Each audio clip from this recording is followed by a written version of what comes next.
Welcome back to another episode of Off the Bench, Northern Arizona Prep Sports, presented by Rice Accounting and Jackson Hewitt Tax Services and Cottonwood Parks and Recreation, right here on Verde Valley TV and KVNA 104.7 FM. I'm your host, Philip Catafamo. We have got a great show in store for you this week. Later in the program, we'll be joined by Mingus Union boys tennis coach Jake Worseldine, who will break down his philosophy of simplifying the game. We'll then be joined by Prescott softball coach Randall Bryan, who will discuss his program's difficult final stretch of the season. But on the other side of this break, we'll be joined by Trinity Christian girls basketball coach Alicia Anderson, who will discuss her program winning their first state title this season. We're going to take a quick break, but when we come back, we will be joined by Alicia Anderson to talk about that state title. Stay with us here on Off the Bench. We'll be right back.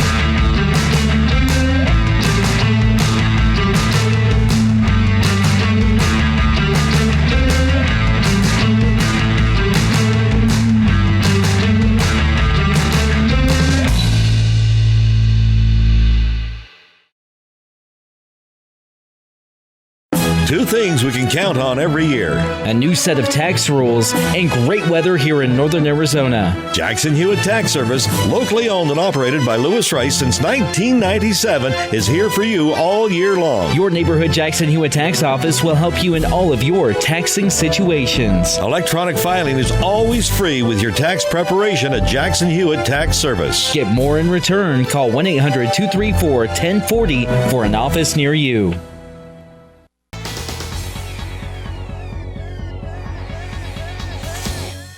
Welcome back to Off the Bench, Northern Arizona Prep Sports. I am joined now by Trinity Christian High School girls basketball coach Alicia Anderson. Coach Anderson, welcome on to the program. Thanks for having me. Well, we're happy to have you, Coach. Your Warriors had an incredible season. But first and foremost, let's give a little bit of a backstory on the school itself. Trinity Christian is a private Christian K-12 school in Prescott. They do not play in the AIA, so this is our first non-AIA school that we have gotten a chance to speak with. They play out of the Arizona Canyon Athletic Association, which is just like the AIA, just with a bunch of smaller schools, much like Trinity Christian. They also play alongside Basis Prescott and Canyon View Prep Academy. Those are the only, there's one more team that I forgot to mention. There are a total of Tri-City. 4. Yes, there you Tri-City are. Yeah. Prep, yeah. Coach, thank you. 4 teams in total in that region. But Coach, the Warriors, your team, the Trinity Christian Warriors, 15-2 on the season, undefeated in the Fiesta section, led them to your first ever AZCAA Division I championship over Ridgeline Academy. Coach, the winter season was an absolute nightmare. There was a time where it wasn't going to be going on, and then you guys actually got a chance to play. I mean, how does it feel at the end of this season with everything that's been considered? You get to hoist that trophy and add it to the trophy case. I'll tell you, it's really a neat feeling. It's kind of hard to describe, but it's one of the best feelings I've had my whole life. So it's just a real treat to bring these girls, their senior year, to really hit the top. It just, I don't know if it'll happen again, but it was pretty cool. Well, Coach, we're all pretty confident that we'll more than likely see Trinity Christian at the top of the section as well as the division as well. But you faced a tough Ridgeline Academy team, which is another smaller school out of the Phoenix area. Coming into that one, they were 16-5. Can you just take us through that championship game from the start to the finish? Yeah, I mean, we played them a few times earlier in the year, so we got a bit of a feel of how good they were. I mean, out of the Phoenix area, you have a lot of kids coming out of really good programs, playing year round and stuff like that. And our girls don't typically do that up here. I mean, they're kind of involved in other things too. So it was a bit of a challenge. We definitely upped our defense this year to a man-to-man defense and really worked on that because they were really good shooters and could drive very well. They had a girl that hit 5 or 6 3-pointers on a team prior to us. So we just had to learn how to adapt to them. And that's kind of the first time we've had to do that. So our defense was key, and it always started with that. And that was our focus in the championship game, is to really hit defense hard. We had 22 steals that game. So obviously it naturally leads into our offense. We really spread the floor. We have some really good players, so they just were able to do a lot. We have some height on the inside, 6'1", Kenzie Johns. And then we have some height in the perimeter and just some really good shooting, especially from Zoe Libis. And Michaela Van Patten has been a shooter in the past. Unfortunately, she was injured for that championship game, but we started out very strong, 6-0 lead right in the first quarter. But they're a good team. They're young, but they're a good team. And they challenged us a bit to where it was within 5 points in the third quarter. It was a little tight there for a while, but we ended up just pulling it off at the end, going for a, let's see here, it was a 17-5 run us. And we won by, I think, 18 points. So it seems like it was kind of a big stretch in the end, a big difference, but it actually was a really tight game. Well, a tight game or not, Coach, you guys were able to come out with the victory and hoist that first ever championship over that tough Ridgeline Academy team. You talked a little bit about some of the players that came out and showed for you. Obviously, you mentioned her, Avery Johns, led the team in scoring 9 points per game. She is, I believe, graduating this year. She's a part of 5 seniors that you'll be losing this season. You've been with the team since 2013, so you've seen these kids from when they were in middle school, maybe even the elementary levels in certain instances, all the way up to their high school years. I mean, Coach, speaking about these seniors, how have you seen them grow from that time to where they are now? Well, there was a core group that started I think Michaela started playing for us in 5th grade.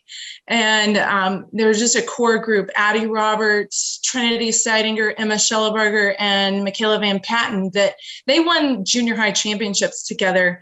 And being a small school, you don't always have a ton of players all the time. So thankfully in the CAA, they allow us to bring up some junior high kids to play with us. And that's exactly what we did with Michaela and Emma and that crew. We brought them up in 7th grade to start practicing with the team here and there. And then their 8th grade year, they actually played on the high school team after a junior high championship. They played on the high school team, took us to the Elite 8.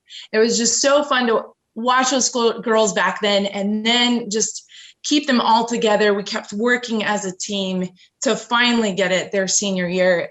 Going to a higher league where we're playing Phoenix teams, it was just really neat to see that. And well, and Coach, it also speaks to the talent that is also there at Trinity Christian. You talking about 8th graders playing on varsity teams and winning state championships that early. I mean, obviously that doesn't happen with some of the schools here in the 4A Grand Canyon region, obviously, because there's the disconnect between the middle and the high schools where, let's say for Mingus example, they've got to battle Camp Verde and Sedona and possibly even the Prescott area schools or the Flagstaff area schools if you have relocation. But where you guys are at, you kind of have a bit of an advantage being able to see girls like Rain Libis, who is the 8th grader who was on the roster this year, which we'll talk about Rain in just a second here. But, Coach, actually, let's backtrack. Let's keep talking about the team here. Let's talk about Rain. She jumped on the roster here. She's playing alongside her sister, Zoe Libis, and also Kenzie Johns. Both played great sophomores, a part of that young core. You add Rain Libis in. I mean, Coach, going forward into next season, you're returning a pretty young squad who does have a lot of varsity experience. Yes, and we are grateful for that. We try to build into the younger girls. Just like you said, we try to even reach down. I work with the junior high coach to try to teach some of the high school things so that when they come up, it's not all new. And it is nice to be able to do that. And we try to build a program where girls would want to stay. I mean, obviously some do go off to PHS and stuff like that for high school, but we're really trying to build a culture that promotes girls and girls sports and that in a healthy way. So Rain was an obvious choice this year. I sometimes change the amount of girls that I have on my roster. It's not always the same, but I took 12 this year, and Rain definitely earned that spot. She's following in her sister's footsteps of just really being an excellent ball handler and outside shooter. Zoe herself shoots this year. She shot 80% from the free throw line, which was really pretty neat. So it's fun to be able to build into the younger girls and be able to dip in too as well when we need them to come off the bench and just do a really good job. So we definitely have attracted some players that are kind of serious about, keeping their shot up throughout the year and playing good ball. Well, Coach, it seems like that your program then is in a good position going forward. You talk about obviously wanting to repeat as state champions. Mm-hmm. Obviously, that's the goal of everybody every season, is to try to earn that state title. But it sounds like, Coach, with what you just said, you guys are set to go on a little bit of a run here and continue to build that talent at the lower levels, going up to the varsity level. And you're in a good position here. Like I mentioned, Zoe Libas comes back next season. Kenzie Johns comes back as well. Rain Libas, this eighth grader, she's still got 4 more years at the high school. She's already a state champion as an eighth grader. Yeah, and now forward, she gets to roll that momentum in as well. Really, Coach, the Warriors are looking like they could put together a little bit of a run here for a couple years. I mean, that's the hope. We've always kind of been either, I actually don't remember, we haven't made the playoffs, but, I think there's just an atmosphere that the school promotes of kind of excellence and hard work. And so I feel like I have this great basis to work from with some of these girls. And I have a wonderful AD and support staff that there's some continuity in the staff and the coaches so that we can just try to build a long-term program. So that's kind of the goal, as well as just encouraging them to be excellent in the rest of what they do outside of basketball. I mean, these girls are typically always really good students. They're in leadership positions. And so, outside of basketball as well as in basketball. So it's just, I feel like I just have a great job where I get to, pick from the cream of the crop, So it's kind of cool. Yeah, no, very much so. And as I mentioned, again, we were speaking with Trinity Christian High School girls basketball coach Alicia Anderson. Coach Anderson and the Warriors, 15-2 on the season. They won their first ever AZCAA Division I championship over Ridgeline Academy earlier this month during a very hectic winter season. Just in case some of you who are unfamiliar with Trinity Christian, they play out of the Arizona Canyon Athletic Association, along with other K through 12 smaller schools. But a phenomenal season so far for you, Coach. You were also awarded the Vinny Sportsmanship Award of the Year this year. You were also Coach of the Year this year as well as last year. Just speaking more in general, Coach, awards like that, I mean, what kind of motivation does it give you going forward? Well, it's kind of a deep question, but I'm motivated to really build up girls to be great adults and good mothers and businesswomen. And, this is just a wonderful platform to be able to build into their lives. So the motivation goes much deeper than basketball. While I love to win, obviously, we're in a competitive sport. Yeah. That is the goal. But it's how you win. And how you treat others and how you go through hardship together, how you lose together, how you suffer together, how you don't, think of yourself all the time, and you put forth the effort for teamwork. And what does hard work look like? And, there's so much more to the sport. I think that I just feel like I have such a great opportunity to really build our society by help produce with their parents, these great kids. And so I guess that's my motivation, I had great coaches growing up, and I'm just indebted to them. I now realize how much time they put in, and maybe I didn't appreciate that when I was younger, but I don't know. I just want to be a part of that. And I feel like it's a very healthy avenue to build into kids' lives. So that's my motivation.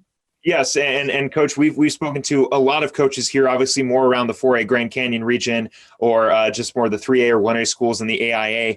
But like you mentioned, it's building people. I know that there's an element of faith as well with your coaching Absolutely. style, along with the school, of course, to not only grow good people, but grow good people for a higher purpose, that play for a higher Absolutely. purpose, that play alongside each other, that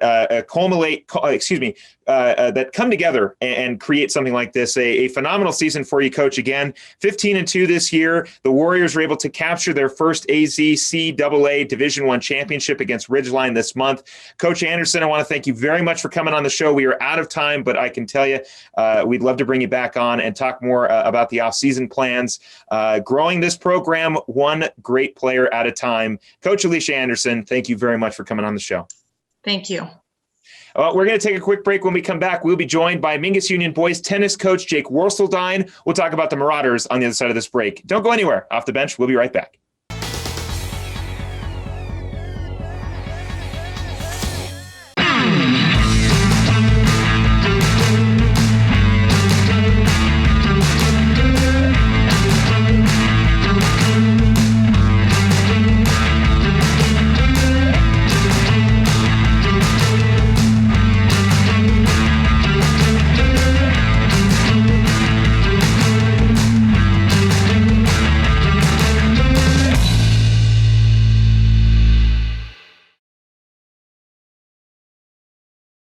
Two things we can count on every year. A new set of tax rules and great weather here in northern Arizona. Jackson Hewitt Tax Service, locally owned and operated by Lewis Rice since 1997, is here for you all year long. Your neighborhood Jackson Hewitt Tax Office will help you in all of your taxing situations. Electronic filing is always free with your tax preparation at Jackson Hewitt Tax Service. Get more in return. Call 1-800-234-1040 for an office near you.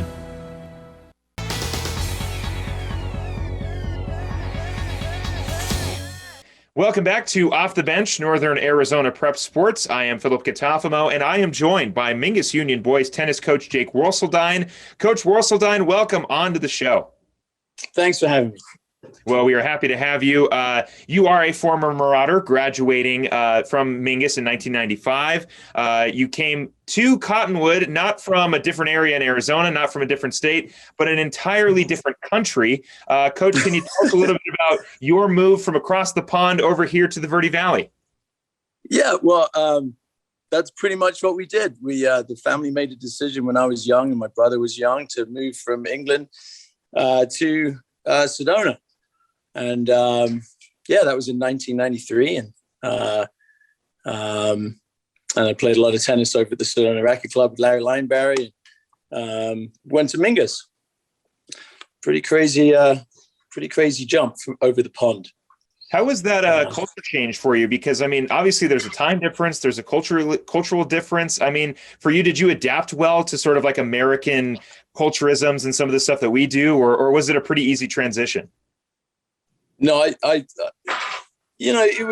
was easy for me. I was I was 15, almost 16 years old. So it was a little easier for me than my brother. And,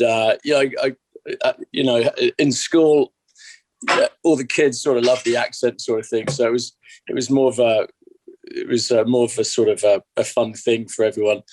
But yeah, no, it was an easy adjustment for me. It was for sure. I loved Mingus, and I made friends with the exchange students pretty quickly. So that was Coach, makes a lot of sense. I actually keep in touch with them still. So it's yeah, we sort of because we all had funny accents, but funny accents and hit a yellow fuzzy tennis ball around. So we had a couple of things in common. But yeah, no, it was an easy transition. It was fun. You flash forward about 25 years later, Coach, you return back to Mingus. Yeah. You see the opportunity to coach at Mingus Union High School, your alma mater. But that wasn't the first opportunity presented to you. And funny enough, it was actually Sedona High School who had offered you the job to coach at their high school, but you turned it down to come back to Mingus. Why choose to come back to your old school? Well, I was very grateful for Sedona to meet with me and and Coach Phil has been a great friend of mine since I was a kid. Larry Lineberry and I had a conversation. He said that the high school is a little larger. We have 8 tennis courts. And I think that was pretty much the decision. just because it was a bigger school and had more chance to tap into some more kids over here.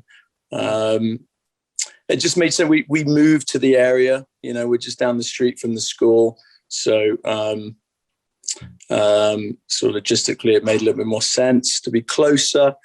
I don't know. That's pretty much it. Well, I know, like you mentioned, one of the things was growing the sport of tennis in the Verde Valley. Yeah, sure. I know your experience before this mostly lied with sort of those youth programs and teaching some of the younger kids. Why make the jump to the high school level this year? Why make the jump to the high school level? Well, I've taught junior tennis for 2 decades, ages 4 to 18. So I've been around junior tennis at all ages for a long time.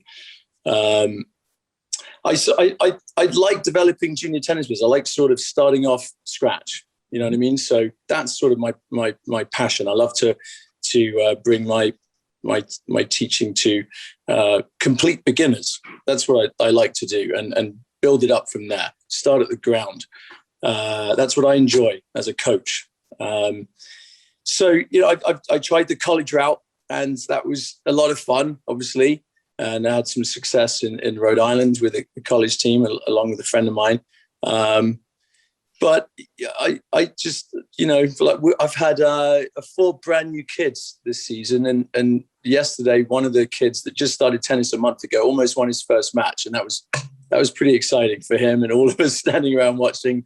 And that's fun for me to see that and build from there. So I don't know if I answered your question there. No, I think you did, Coach. You talk about breaking it down at the more basic level.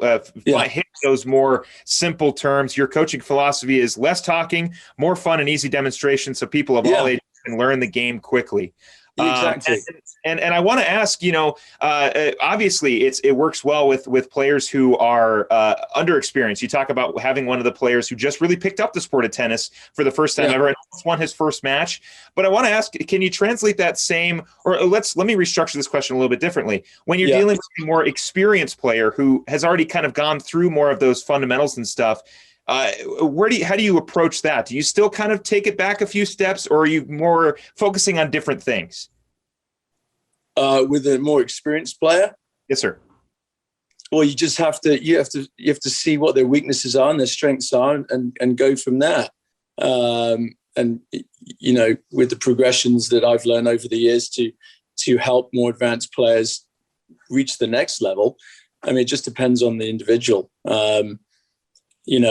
I think the big thing with more experienced players, with the kids I have right now, they just need to have more confidence in hitting the ball. Tennis is a sport where, they say it's 75% mental, and it's true. I mean, you got to get a ball over the net one more time than your opponent, but you also need to be confident in hitting it. So I think for more advanced players, they just have to, and that just comes through repetition and hitting a ton of tennis balls, and just giving the opportunity for them to hit a lot all the time, every day is how they improve. So that's the big thing with the more experienced players, having them hit more and giving them some confidence to find their shots. Coach, I know you have a lot of experience working more one-on-one. Obviously, you're at the high school level. You mentioned coaching in college. But where does that philosophy come from sort of breaking it down? Is that an experience that you've just learned trying different methods of teaching the sport? Or is it a kind of way that you something maybe you picked up from somebody? Where does that philosophy come from? Yeah, listen, I mean, it's a combination of things. I mean, I've luckily been around a lot of amazing coaches over the last 20 years, from the Tennis Hall of Fame to San Diego and California, just being around amazing coaches and coaches that just live and breathe tennis and just every day trying to figure out how to get beginners to play tennis and everything else and make it quick, easy, and fun. That's the big thing. It's a skill-based sport. You got a racket in your hand. It's tough to pick up. It can be frustrating, but I think it's just been my philosophy is just you hold the racket up high on the grip. You know what I mean? You can make the racket smaller, and that's sort of you progress down in the bottom of the racket, and it's just a basic thing that I do in my progressions with beginners. And it's not my thing. I didn't come up with it, but it works. And I think just just starting off with the easy progressions helps someone have fun with it. Yeah. Yeah, that makes sense. It's hard to explain. It really does. It really does, Coach. It kind of breaking down a lot of the simplistic stuff of the sport. I'll try to translate more to baseball. You talk about choking up on the racket. Very much choking up on the bat is a similar philosophy. Shortening your swing and trying to drive some of the exactly. Yes. So in a lot of ways, Coach, you obviously, like you mentioned, this is not your philosophy. This is something you invented, but in a lot of ways, especially for newer players or even the more experienced, slowing things down and going, hey, the reason why you're not finishing on that overhand is because your grip is bad, or you're not hitting the ball at the correct angle. And an experienced player, that might be something that they overlook because they've just been able to do it this entire time. They have their grip. They're going to just keep going, but they go to you and you go, well, no, hang on a second. You want to change your grip here. You want to change your stance, and you'll get a lot more drive on your forehand. So it makes a lot of sense, Coach. I think taking a step back does help a lot, and to sort of regain that focus and work on some of those very, very small details that you don't even think about. Even with advanced players, if you want to change something, move a grip, like you spoke about there, you can have them choke up in the racket all the way to the throat of the racket and help them just, work on changes that way. It's much easier to go. Again, we were speaking with Mingus Union High School boys tennis coach Jake Worseldine. Coach Worseldine, the Marauders, currently 4-5 on the season, looking to continue that, improve. How have you liked your team so far this season? How do you feel you've performed in your first year as a coach? I know you still got a long time here at Mingus. There's still a lot of things you want to see grow in terms of the sport of tennis, along with the program at Mingus Union. But how are you feeling so far, Coach? And we're pumped. We're really excited. I'm blessed to have such a good bunch of guys. Everyone has an amazing attitude. I've got 4 brand new kids that never played tennis in their life. They love it. They want to play every day. That's it's just exciting. And my vets, I call them veterans, that have played tennis before. They're holding their own. They're doing well. And just I want to emphasize their attitudes. Tennis is, you're on your own. You're by yourself. It's one-on-one. You're responsible for your own score. You're responsible for calling your own lines, which means you have to have a certain, you got to be a type of person that, I don't know what I'm trying to say here, but you're the referee as well as, as well as you're trying to beat this other player. Yeah. So all my guys have just shown incredible attitudes as far as if the ball's close, they call it in. They're not getting any arguments. And in high school tennis, that's a big plus. Honesty, right? Yeah. Honesty is everything, and it's and keeping your head up. What Nick last night, Nick's a freshman. He's a brand new player. He had a close 3-setter, and he was showing his emotions. Everyone was just loving it. He was bending over. He kept looking over at us, just, the anxiety levels, coach, I can't take. I mean, he's brand new. He's a month in, Yeah. And the other kid, Justin, incredible kid, both brand new at tennis, duking it out, with very little skill, but getting this ball over the net. And they were both just really good kids together. And if the ball was anywhere near the line, they played it. It just that's what it's all about. Yeah, well, they're just honest, good kids. They're good honest, players. Good kids. Players. It sounds like you're enjoying your time right now with the coach coming back to your alma mater. I do want to ask, you talk about some of those new players. You got 4 freshmen on the roster, no seniors this year. You will have a junior who will be turning into a senior after this season, but a relatively younger roster. Obviously, you're trying to stay here for the long term. How does it feel for you going into next season? I don't mean to get too far ahead of ourselves, but going into next season, Coach, you're going to be basically back with this same group of guys. Yeah. Well, yeah, for sure. my job is to just make sure I give them the opportunity to play a lot over the summer, over the fall and the winter, and give them chances to play and build on their skills that they already have. So, we're going to be a stronger team next year, obviously. But that's just making tennis successful for them after the season ends. I think that's the big thing. But looking forward to a stronger season, a stronger team. No, definitely, Coach. Along with coaching, you talk about some guys taking up the sport for the first time this year. Tennis is a sport much like golf that can be played until you're about 90 or even 100 if you're lucky. What can you speak to the longevity of this sport and what it means for a young player to pick up something like this that they can really play their entire life? Well, you can. I mean, you can play your entire life, and that's the thing. And tennis is it's just given me a fun life so far. It really has. I owe everything to tennis. It's a small community. It's a small world. Everyone in the tennis community is really cool so far. Right? And and just to see their enjoyment in it after just a month in, the 4 new chaps that are on the team there, and their excitement to grow and get better. And that's the thing. I tell them, you're going to get better. Every time you hit a ball, you get better. And your skills will improve when that tennis racket, the 27-inch tennis racket gets more familiar in your hand. You're going to get better. Just keep hitting and that's it. You really can. You can play, you can play well into your later years for sure. And it keeps you fit. Yes, it does. Good thing. Yeah, it's a very good sport for people who are older or younger. Really, anybody of any age can participate in the sport. Sure. Just a couple seconds here before we let you go. You got a match against Barry Goldwater coming up. Your first time taking on Barry Goldwater. How are you feeling in that one? It's the final game of the season, and I know you guys are going to be looking forward to getting things officially started in the off season when you actually get a chance to have an off season. Right.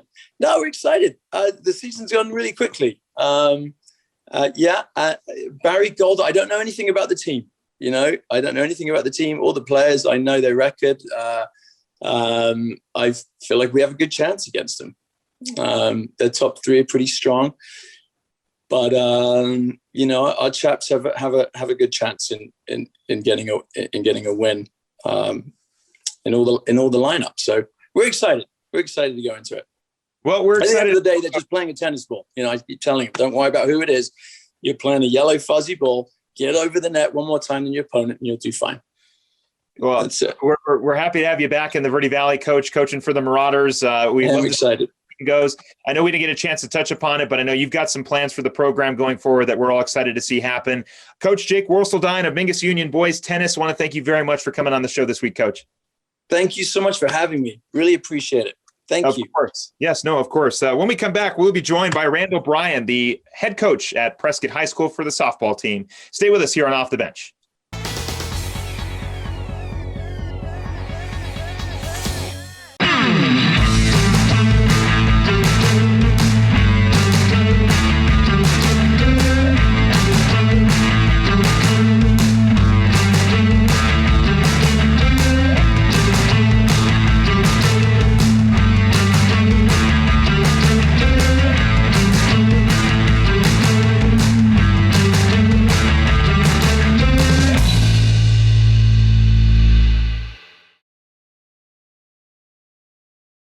Two things we can count on every year: a new set of tax rules and great weather here in northern Arizona. Jackson Hewitt Tax Service, locally owned and operated by Lewis Rice since 1997, is here for you all year long. Your neighborhood Jackson Hewitt Tax Office will help you in all of your taxing situations. Electronic filing is always free with your tax preparation at Jackson Hewitt Tax Service. Get more in return. Call 1-800-234-1040 for an office near you.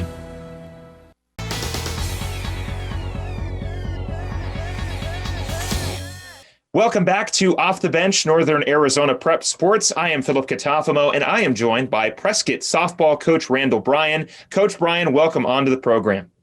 Thank you. Thanks for having me. Well, we're happy to have you, Coach. For those of you who do not know, the Badgers are rolling this season in softball. A great record so far for Coach Bryan's team. Along with that, fourth in conference rankings right now. That is incredible to start off the season the way that you guys have. What would you contribute to that early success? Well, I think there's a couple big keys into it.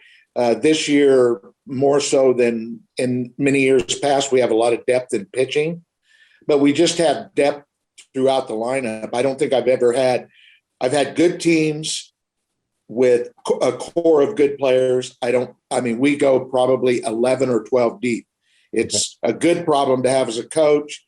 It's a little unnerving at times because I know there are players that deserve probably even a little more playing time. But, as you can see in our lineup, 1 through 9, whoever we put out there is, we're hitting 450 as a team. Yeah. And so we just have tremendous depth that offensively, and we have a tendency to put a lot of pressure on teams because of that, because we have consistently good at bats. Coach, you talk about that consistency and that offensive firepower. 5 teams so far this season, you guys have run ruled. There is obviously a rule in high school baseball and softball, 10 after 5, 10 runs after 5 innings. That's it. And that's happened 5 times to you guys so far this season, mainly led by your senior, Michaela Reyes. She's batting .619 on the season. Right behind her is RJ Parra, who is a freshman. She's batting .531 on the season. I mean, Coach, how does it make you feel going forward to know that, your upperclassmen are playing just as well as your underclassmen? I guess you could flip that. Your underclassmen are playing just as well as your upperclassmen. Yeah, that's one of the big keys. We really throughout from seniors all the way down to freshmen, we have a couple really good juniors. We have a couple really good sophomores. And then the freshman class is unusually deep and strong. Yeah. That's, we've got, and our seniors, we've melded together very well too. Our seniors really have embraced the other players. Yeah. It's sometimes that, we really try to have those core values of understanding as a team. I always tell the girls, doesn't matter to me whether you're a senior or a freshman, you're a player. Yeah. Yeah. And that, that philosophy is obviously working well, Coach. It seems like there isn't necessarily a hierarchy between the seniors compared to the freshmen. Like you said, it's a good meshing of everybody just kind of clicking at the right time and all buying into your program. And it's led to success. Like I mentioned, currently 4 in the 4A conference rankings. That's very impressive considering, and we'll go back to it a little bit. In 2019, the program struggled. Obviously, 2020 is a lost season. But Coach, in the circle, you've got another freshman, Eliza Legg. She has been phenomenal. She's been very tough to hit, currently carrying an under 1 ERA, 39 strikeouts, 4-0 record so far. What have you liked from your freshman pitcher? Well, the main thing is she just finds ways to go at hitters. 39 strikeouts. She only has 2 walks in that time too. And that is, that's really impressive. The kid, she throws strikes. She has a really good mound presence. She's very focused. She doesn't really let anything. I've always said, the best pitchers is when they don't pay attention to what goes on behind them. Right. She doesn't let anything like that bother her. She just gets out there and pitches. She's very focused, and she's an extremely hard worker. Yeah. Obviously, Coach, there is a significant difference between, playing rec league softball compared to playing club or high school. But you've got 2 freshmen. We just mentioned them. Eliza Legg in the circle, RJ Parra as well on the field. Both freshmen have been absolutely outstanding for you. My assumption would be that they do play year-round softball just because of how well they've been playing. But when you've got 2 young players like that who have it here, which is something that is very hard for young players to click when they're trying to make that jump to the next level. But when you've got 2 players who are already there mentally and have it physically, as a coach, how do you approach just sort of, are you just trying to steer the ship and make sure that to work on certain things with them? Or are you just kind of like, RJ and Eliza, they know what they're doing, so I'm just going to let them do their thing? I think, we always have to keep in mind, and sometimes, I always say, sometimes we overlook the fact that both of those girls are freshmen. Right. And And, it's still, there's a lot of new experiences for them. I think, they are both exceptional, and they are exceptionally hard workers. They're exceptional in their understanding of the game, but they are still freshmen. And, I try to, give them their space to perform, but I also want to make sure that they know that I'm there and they can trust me. I support them. We're going to work together, and I don't expect them to be perfect. I expect everybody, it's not a perfect game. I always tell the girls every day, it's more or less a game of failure. And the way you accept that and move on is really where you find success. No different than life, really. And we try to do a lot of those life lessons. And the younger girls, like I said, we have some very attentive, very coachable young players. Right. And like I said, we try to build a strong relationship and a strong relationship of trust, so they are comfortable in this. No, and it seems to be working very well. And I would assume you want to have that trust with your club players. Obviously, they're dealing with a different coach. There's you, there's the club coach.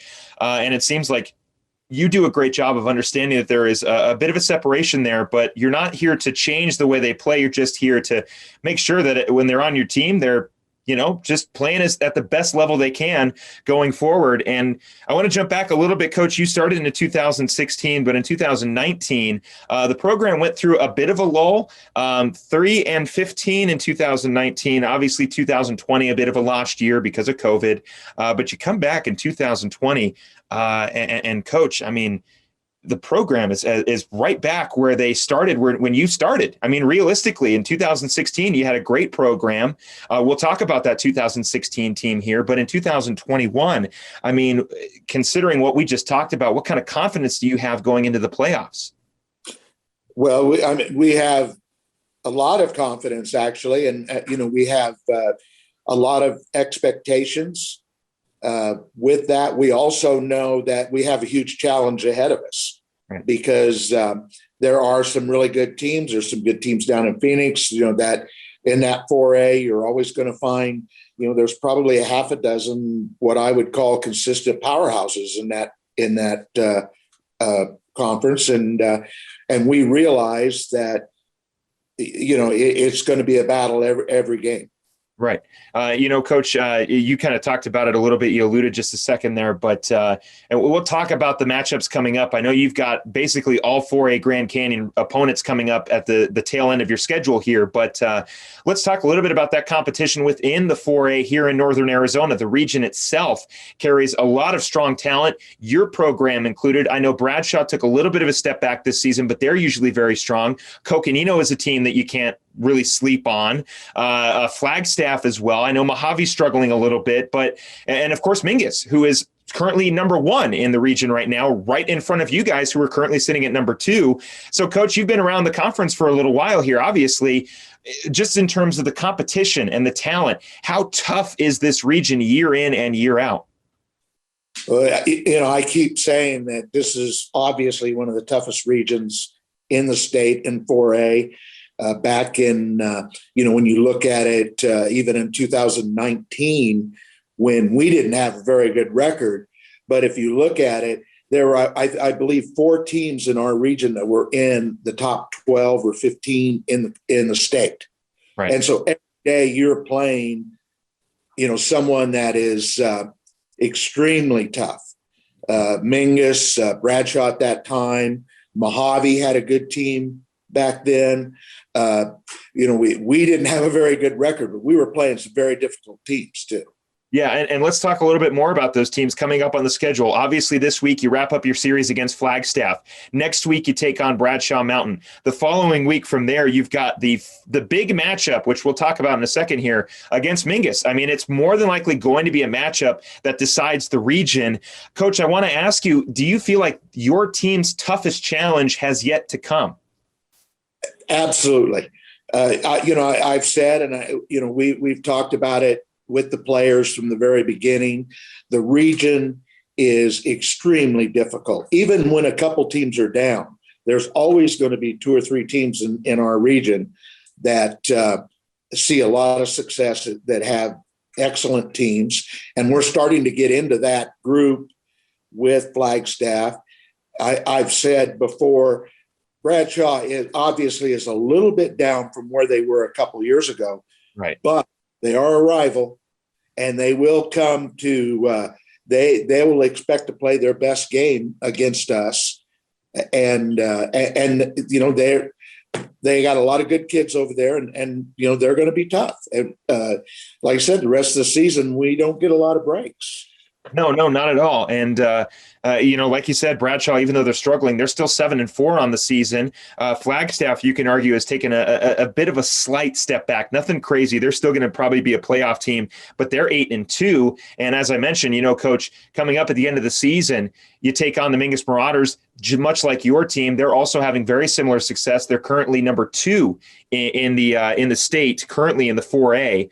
But Coach, I mean, this matchup's got to be something exciting, right? I mean, the possibility to either knock out the undefeated streak of the Marauders and try to retain your own, or just try to beat the Marauders in general and finish out the season sort of ruining their momentum going to the playoffs. I mean, there is a lot at stake potentially in this matchup at the end of this month, and we're excited about it. I know you're excited about it, Coach.